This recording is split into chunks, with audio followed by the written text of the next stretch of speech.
Παραμονή Χριστουγέννων του 1820. Στον Αγιώργη του Σόλου, κάτω από τη σκέπη του Χελμού, όλοι οι κλουκιναίοι είναι μαζεμένοι μέσα στην εκκλησιά που έχτισε με τα χέρια του Νικόλα ο Σολιώτης.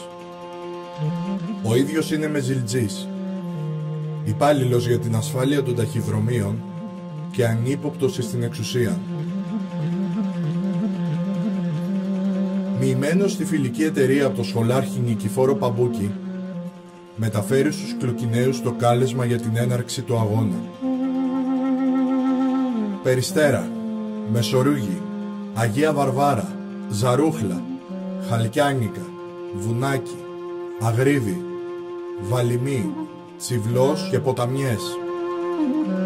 Όλοι στέλνουν τους αντιπροσώπους τους, ανταποκρινόμενοι στο κάλεσμα του Σολιώτη για συγκρότηση ένοπλου σώματος εμπίστων.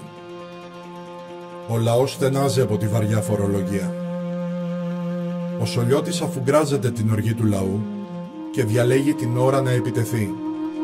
Στις 14 του Μάρτη του 1821, ο Νικόλαος Σολιώτης στείνει ενέδρα με μια ντουζίνα παλικάρια, τον αδερφό του Αργύρη και τον αναγνώστη Κορδί στις πόρτες Αγριδίου Νονάκριβες.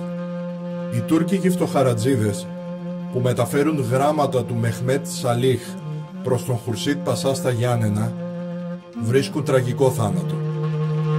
Τα τουφέκια ηχούν στην Ονάκριδα και αποτελούν το πρώτο ένοπλο χτύπημα του αγώνα. Καταιγιστικά αιματηρά επεισόδια λαμβάνουν χώρα σε όλη την ορεινή Αχαΐα. Ο δρόμος της Επανάστασης έχει ήδη ανοίξει. Το όνειρο της Λευτεριάς παίρνει σάρκα και οστά. Έχει χρώμα κόκκινο και ένα μαύρο σταυρό στη μέση. Ο αγώνας φουντώνει. Οι νονακριδείς ταμπουρώνονται στα αυτοσχέδια οχυρά, τις τουρκοσπηλιές, για να υπερασπίσουν την Ιερά Πατρίδα. Χαραλάμπης και Θεοχαρόπουλος ξεπερνούν τους αρχικούς τους δισταγμούς και υποστηρίζουν θερμά τον αγώνα. Δίπλα σε αυτούς, ο Πάτζος ο Περιστεραίος και ανώνυμοι αγωνιστές. Ηρωικές στιγμές καταγράφονται σε τούτον εδώ τον τόπο στα επαναστατικά χρόνια. Ο Θεόδωρος Κολοκοτρώνης, ο γέρος του Μοριά, τάζει την καρδιά του στη μοναχή Μαριγό Βελισσαροπούλου από τα Χαλκιάνικα και αποκτά μαζί της έναν γιο. Επισκέπτεται την Παναγία των Καταφυγίων για να εμψυχώσει και εκεί τον άμαχο πληθυσμό. Η Νονάκριδα θα πληρώσει ακριβά το ξέσπασμα του αγώνα. Τον Μάιο του 1826, ο Ιμπραήμ φτάνει στους πρόποδες του Χελμού για να εκδικηθεί το χτύπημα στις πόρτες. Ο Σολιώτης με τον Κολφίνο Πετμεζά υπερασπίζονται τους νονακριδείς στις πλαγιές του Χελμού σε μια άνηση μάχη. 1000 Έλληνες, άνδρες και γυναικόπαιδα βρίσκουν φρικτό θάνατο. Το νερό του Κράθη βάφεται με αίμα. 250 πιάνονται αιχμάλωτοι για τα παζάρια της Αιγύπτου.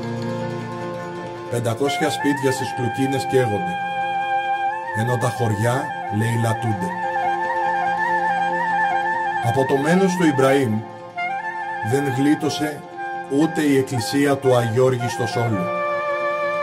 Μπήκε έφυπος στο ναό και χαράκωσε την εικόνα της Παναγίας και του Χριστού με το σπαθί του.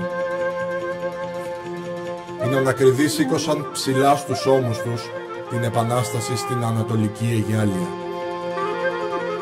200 χρόνια μετά τιμούμε τους ένδοξους οπλαρχηγούς.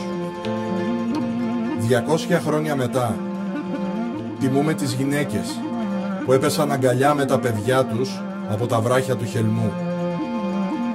200 χρόνια μετά τιμούμε τους ανώνυμους αγωνιστές, αυτούς που υπερασπίστηκαν τα Άγια χώματά μας. Αυτή είναι η νονάκριδα της μεγάλης ιστορίας.